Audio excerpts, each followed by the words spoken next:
funny? So that song wasn't common, and one month this summer, my husband and I had a real lean month around the home financially, and it led me to sell a few pieces of jewelry, maybe a watch, and then I was at a really bad gig where I was playing for 4 hours solo, and people were just yelling out the names of cover songs that I just didn't even want to know how to play. And one man stood over my tip jar with $1 and said, "Do you play piano, man?" And I said, "No, I'm sorry." And he took the $1 away and walked away. And then on my set break, I went into the bathroom and I checked my phone, and my beautiful husband said, "Babe, I tried to buy this homeless man a sandwich at Jimmy John's tonight, and our debit card got declined. And neither of us got our sandwiches, and the homeless man was really upset, and he made a scene, and we both got kicked out." And I thought, well, this has to be the bottom of something, but maybe it'll lead to something else. And so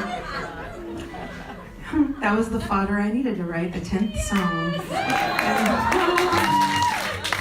And I felt real sorry for myself, but I realized I get to wake up every day and sing to you and share my heart in the hopes that it touches other people's hearts and they can receive it. And that's exactly what you're doing tonight. So I must be doing something right.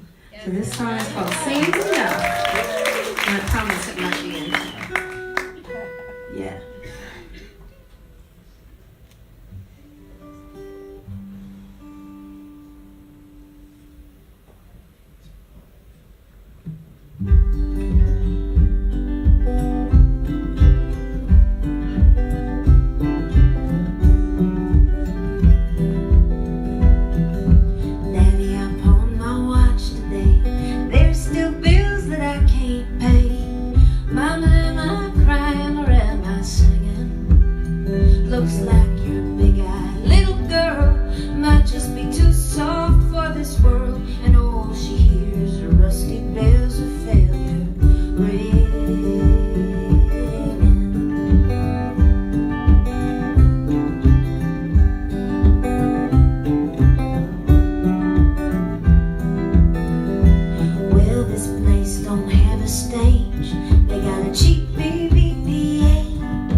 nice looking people back out here.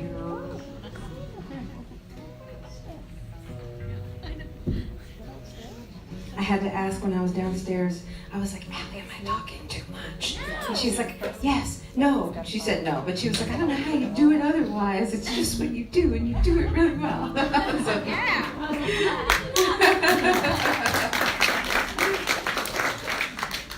So this next song became clear early that it was going to be the title song of whatever record I was going to make. And wow, I don't even know where to begin with the story, but I sang to you about that song, Child. So I experienced a miscarriage and was in a place of deep grief, and I had a dream during that time that I was sitting on the porch and I was having a conversation with a friend who was like a brother to me, a beautiful, beautiful soul, a poet, an artist, named Maddie Dodge. And in my dream, he visits me in dreams quite often, and he left us about 8 years ago. And in my dream, we're sitting on the porch, and he's wearing his flannel uniform, although sometimes he wore all black, because for like 2 years, I think he wore all black because he said he was mourning the death of Walt Whitman.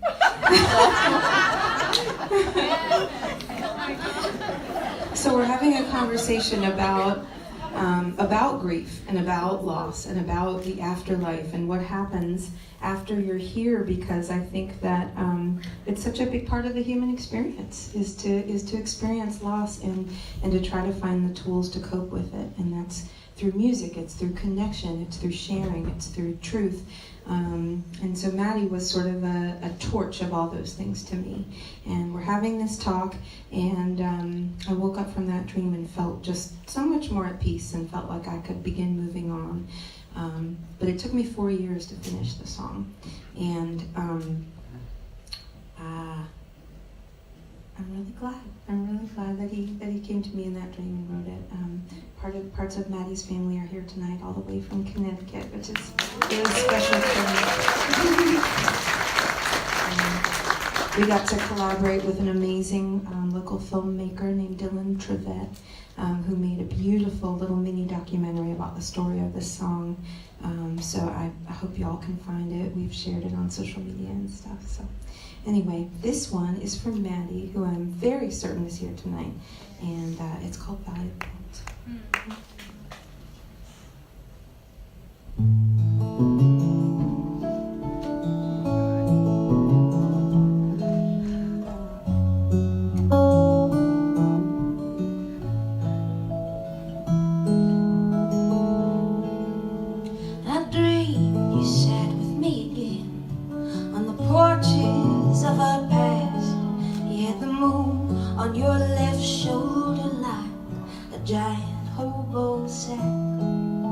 Though you were drunk, you weren't talking. Oh, you